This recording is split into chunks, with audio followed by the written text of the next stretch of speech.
जय जगन्नाथ आपण मानक आउ नुआ भिडियो स्वागत। कार्तिक मास पंचक ता सहित हरिनाम नबार सुजोग आम मानक मिली। तो आम आखुरस पीकी बाहरी पड़िलु। एठी जगा कालिया ट्रस्ट तरफ बांगलोर रे अष्टपरी नामयज्ञ कराऊँच। जेहेतु अष्टपरीटा मेट्रो स्टेशन पाखे होता तो से आम मेट्रो रे बाहरी पड़िलु। तो आम जा देखिलु एटी एते सुंदर भाव में सजा होती।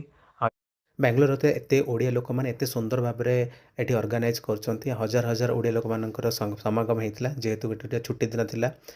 आउ एठी आमे से अष्टपहरी रे सामिल हेलु आम गोटे से सौभाग्य मिलला जो आम ठाकुर नाम संकीर्तन कलु। तापर एठी देखिलु केते सुंदर भाव में देखु सजा होती। आउ लोक मानक से केते भल भाव में ऑर्गेनाइज करछंती। आउ सब सुंदर कथा है से प्रसाद सेवर व्यवस्था करते हजार हजार लोक मान प्रसाद व्यवस्था करते। प्रसाद देते अन्न डाली घांट आउ खट्टा ता सहित खीरी आम ताको भल भाव एंजॉय कलु। आपण मैंने जदि एमती वीडियो देखा चाहते हैं आम चैनल को लाइक शेयर और सब्सक्राइब करूँ।